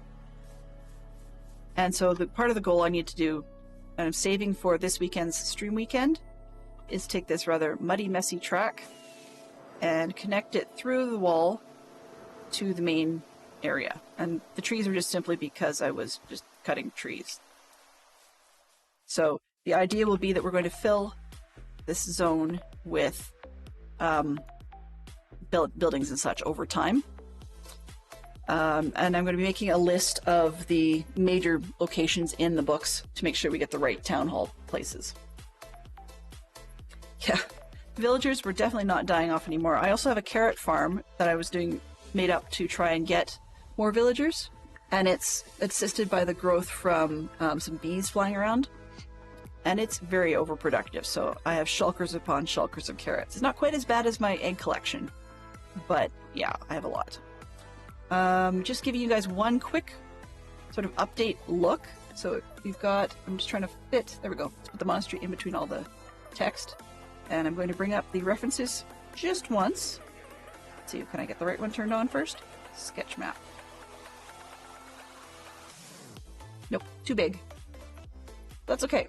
You get the point. So let's take this map and make it tinier. Ooh. So you can sort of see what oh, come on, wrong piece. Nope, sketch map, please. Thank you. So you can sort of see the map I was working with as an idea, and then the space I managed to get from Minecraft and try and work with. So we've got some inspiration to go with. And then let's turn that off again. Alrighty, long story made short. We have 15 minutes left before I think I'm going to head on out. And what I had been doing with this stream, before all of our wonderful friends joined us from Jen's stream, was actually digging down layers. So you can see where it's gray at the bottom, that's actually added in. There was quite a large hole down to a cave. I covered it over, and then I decided I wanted to level it up to approximately the same as this zone, and that's taking a little bit of work.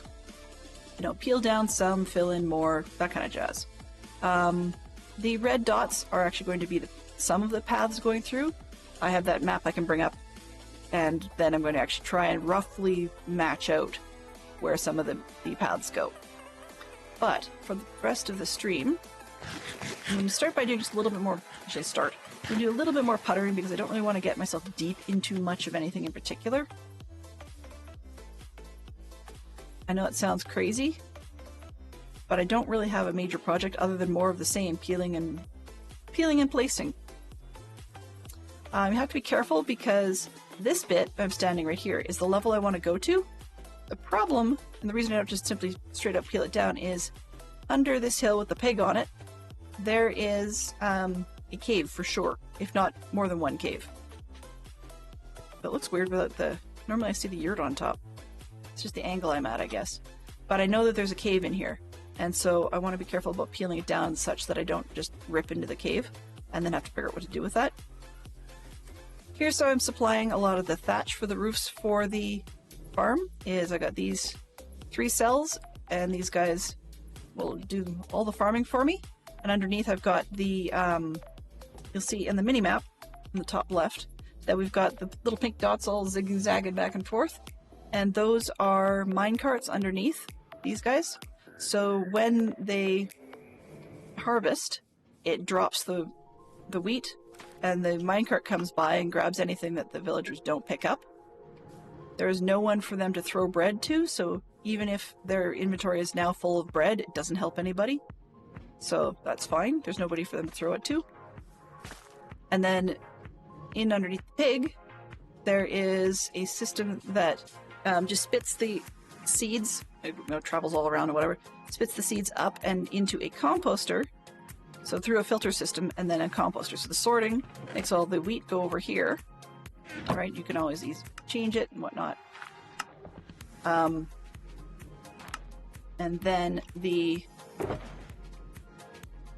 on this side, it actually spits all the seeds, the excess ones that the villagers don't need, through the composter, which then we get bone meal. So it's sort of a 2-in-1 useful thing. And one of the reasons I have so much bone meal is that, of course, we're going to need it for re-terraforming the land once I flatten it out. Plus, it gives me an opportunity to have another material that I can use for sort of whitewash, wattle and daub style. I don't think... Yeah, I used diorite in this build, but some of the future ones, if I want a similar color, I think I might go with the bone meal instead, even if I do it in big horizontal stripes. And wheat is useful now with mud. I haven't actually done a whole lot of mud, to be honest with you. I think the stuff that was in the path on the far side was actually purchased mud. I don't think I've ever made any mud. But, you know, it's useful. Very, very useful. And James loves bone blocks as a floor, but it also is very helpful with supplying an entire shulker of bone blocks when I got myself stuck at the shopping district. By the way, for those of you that are on this server, our very large guy, I guess I still never named him. I should have. Oh, whoops, I missed one. But we have in our shopping district a very large statue of a wandering trader. And when you go and press a button at his station, actually stand on a pressure plate, really, it makes a lot of clanking and dinging and whatnot, and then it spits out for you a fortune. But it's not really a fortune, it's actually more of a fortune-esque inspirational quote. That's not bad, actually, because I had it empty just yesterday. So you can see that the guy in the middle, or sorry, the guy over here never gets to sleep. Sorry, never. But the guy in the middle, he can sleep when he needs to, so that he keeps on working. The bees have their flowers all around, so they can do their thing. I don't harvest the honey in this. I'm going to eventually make a separate bee farm. But the beehives there, A, keep him away from the composter just by blocking up spaces, and B, the bees come out and they do their thing with the flowers and head back, and of course that helps the carrots grow. So, it's a little bit productive. Yeah, bone blocks are crazy easy with the bone meal farm. I neglected to mention the melon farm because that's actually going to be going away. I have absolutely zero reason for it whatsoever, and so all it does is bone meal. But I mean, with an active iron farm, I get enough bone meal because of the poppies that it grows, so that's plenty. And if I really wanted melons specifically, I've got one row of melons and pumpkins and whatnot on each end in the manual farms over at the monastery, so I could always go over there if I need to. And that's, that's all she wrote for that side. This one I haven't had, because I've got villagers, I don't have a cartographer yet, I don't think, but I haven't really cared to make a whole lot of item frames. I keep saying I should actually sort things, but I can't decide between item frames and signs. So, because I was being so indecisive, I just didn't. The piece I will show you via cheaty methods, just because I don't feel like going down there right now, is this piece. Under here I've got a trapdoor, which heads downwards into a mob farm, just one of the basic flushing varieties, which is very, very slow. I knew it would be when I put it down here, but it actually does work. And strange enough, sometimes if I sit here long enough with the free cam, I can actually trigger it, which is not appropriate, but it does its thing. So of course, as usual, the mobs get flushed on down and do their thing. I was going to go to the basement, didn't need to, but yeah, so they fall down and fill up these chests here, which apparently are too full because stuff is floating in there and despawning. So now I know what I'm doing for the next 5 minutes or so. I wasn't going to go down there. I don't like it down there. I find it creepy, just, you know, chicken and all that. Yeah, that'll work. 2, 3, 4, 5, 6.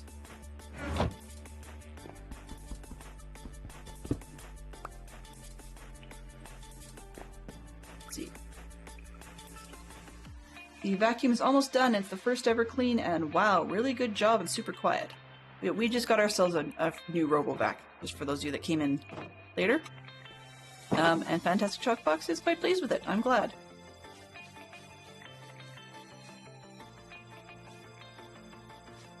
I didn't know that one could actually set them for different volume levels, so I'm quite curious about that as well. Okay, these are the existing, not full boxes from the farm down below, so I'm going to take them with.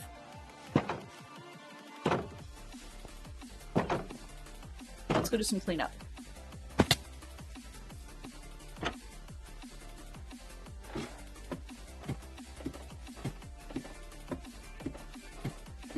Okay.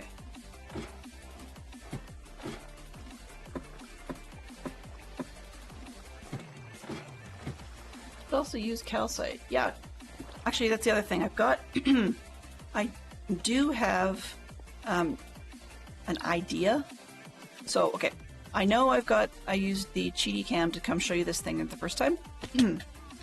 I have not actually used the Cheaty Cam to look... Oh, okay. To look further at what's down here. You can sort of see why I did not go down there. It's not my cup of tea. It had not occurred to me when I first started doing this that, of course, you know, the more you light up to concentrate the mobs for the purpose of a farm, the more you're going to concentrate the mobs.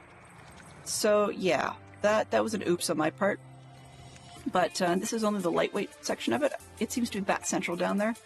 But beyond that, we've also got quite a few other mobs. And below that, if you look over from some of the holes, you can't see from up here, but you can see from the holes down there, that below that we have good amounts of, what's the word? I can't seem to think of the word today. 2, 3. Why is this full of paper? Oh, gunpowder, okay. Oh, wrong one. Sorry, trying to get there. There's a good amount of skulk. That's the word I'm looking for. Which is not high on my list. Okay, what's the first one? String, and you're full. That's dumb. Why did I bring that? Let's take this and just make that one full.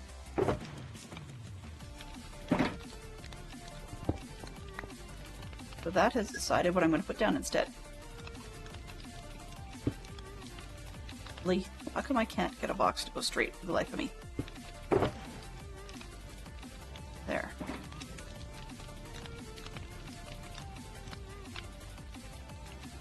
Fantastic shot box. Yeah, well, my farm could do with a shulker loader. Initially, it didn't actually produce that much of anything, so I was kind of surprised. Let's go. Oh, hang on a sec. Let's move these over there. If I don't move the arrows, then I end up with a whole lot of stuff.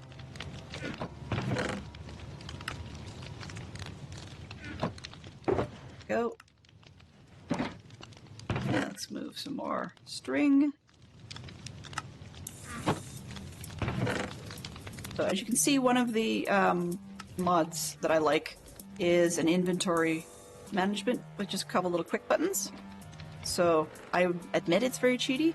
I'm well aware of that, but sometimes it's not even a matter of you do what you gotta do. Sometimes you want to keep yourself from going insane, and that's the big key here. Come on. Go. That one's full.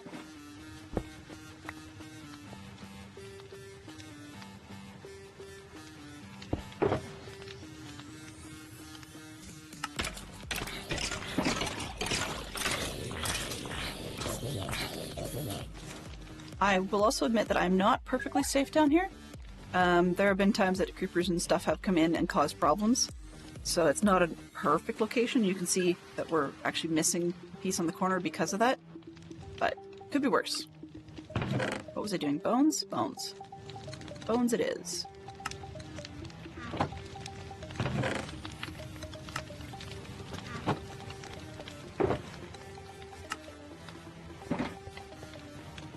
So it's not the world's fastest way to clean things out. I'm sure I could probably do it differently. It would be better, but it works at Delenn speed. Okay, what have we got over here? Let's take the flesh out of this one.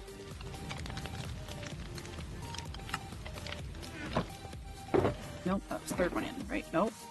That was gonna be the last place you look, because you stop looking there when you get there. Okay, so we need another box. Empty. Take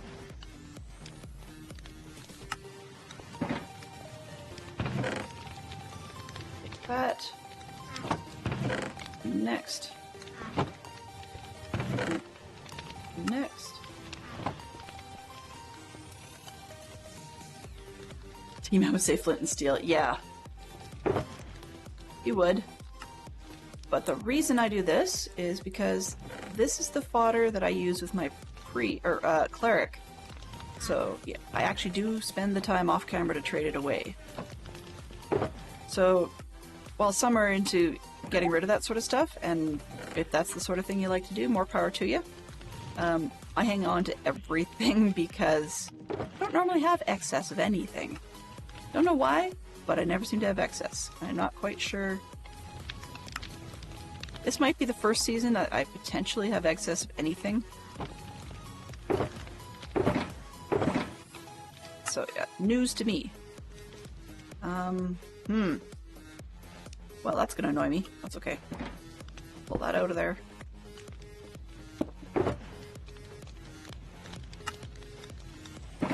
Any more gunpowder?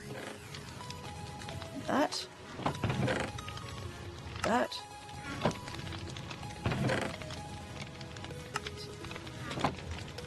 I did this very wrong when I first started. I had a whole central row that shoved up to this box, and then there's two rows going, like 2 rows of hoppers going to each of the side boxes, and of course the center is the busiest zone, which is like a dumb idea. But hey, you do it wrong, 3 or 4 times, and eventually it settles in your brain. You remember for like the 5th or 6th time, so it gets all together. It fixes itself in the end. Okay, so now we're into what do we got left. Let's go sort yourself. Let's take some arrows.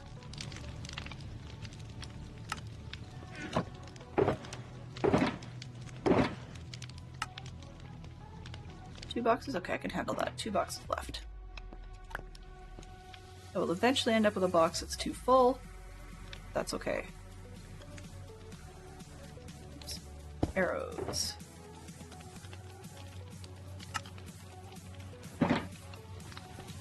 Plenty of lurks. Alright. Me? Organized? Never. Why would we think that?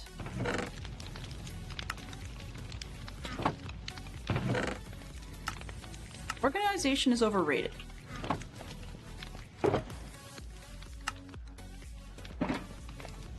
Alright, where are we here? Just about? Oh, it's 7:03. Ooh, shame on me. Shame on me. Okay. So you guys know what I'm going to finish up with here. I might as well leave us in the lurch, and it's not exactly a cliffhanger because as long as I remember to log out, which I have forgotten on occasion, then I should not get myself blown to bits. No promises, everybody. I frequently do get myself blown to bits. However, it's been a slice. Let's find somebody neat and fun to raid out to. So let's take a quick boo and see who we've got on the list before I say thank you very much to everybody for their attendance today. And I will make sure we get ourselves more hydrated so that maybe the brain won't go south this time. Ooh. Who have we got? Honestly, I don't have a whole lot of people playing Minecraft today. That's interesting. Okay, let's see. Let's go to...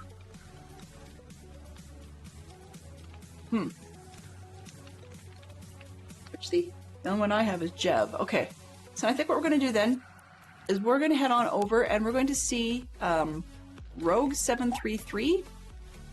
They've been up for an hour, but they're hanging out on the Dragonfell SMP. They're doing a little bit of this and a little bit of that and a little bit of everything. I think that's probably the smartest decision. So we're gonna head over there. Would you guys prefer Zeroed? I see both two requests for Zeroed, which is fine. Zeroed is doing fast and furious vaulting which suggests that he's playing Vault Hunters. So it's still Minecraft, but it's definitely very modded Minecraft. Is that something that you guys would prefer to see? I don't mind heading over there at all. Ad break in 30 seconds. Well, since I've seen 2 requests for Zero, we'll go to Zero then instead. Coin flip. Funny you should mention that. Let's see if we can do this one. Oh, shoot. What did I have that one as? I actually have one for that. There we go. Yep. Coin flip. Okay. So, heads we get zeroed. Tails we go to rogue. Goes coin up in the air. And it comes down. Tails. Okay, well I guess we're going to rogue then. Sorry about that, guys. But I've never actually done the coin flip either, so we win. We win, we win, we win. One way or the other. Alright. So we're going to head over to rogue this evening, and rogue's a bit more of a builder type, so that works for me. It was just a roll from this one over to that one. But please do remember to give him a follow, and special thanks to all our people who gave us some great entertainment this evening. I'm doing things out of order all of a sudden. It's got me a little messed up. Come on. Oh. You know what? It doesn't like me, so I'll try it this way. Another way of doing things. There we go. Start. Mischief managed. Excellent. Excellent. Alright, so those of you that are subscribed, there is the raid message. For those of you that are not, there's the alternate raid message below. Feel free to take whichever one you need, or whichever set of emotes and commentary you prefer. Special thank you to Genfire for the raid today, and also thank you to resubscriber James Curry, as well as the gift subs that were flying all over the place today. We had new follows from Zarin and Draco894, and clue spending from Noah, Fleet Noah, Fantastic Sherlock Fox, James Curry, and Scrublord, as well as the hype train from James Curry and Tis for Truth. And our moderators today were Fantastic Sherlock Fox, Scrublord, Tis for Truth, and Benson dropped by briefly. Wow, that one looks like a very messed up set of credits, because it should have been something else, but that's okay. So, we have a long list of subscribers then, including McBar24, James Curry, Wolfen98, Complete Noah, Huge Stormy Owl, Genfire, Gary1638, and JF Birdblue. Other chatters included Genfire, Adra Bloodstone, Draco894, Lady Out of Time, Maribel Jade, Tiger Girl NL, and Zarin2. So, I want to say thank you, everybody. See you again soon. I will be back tomorrow morning, and bye-bye for now.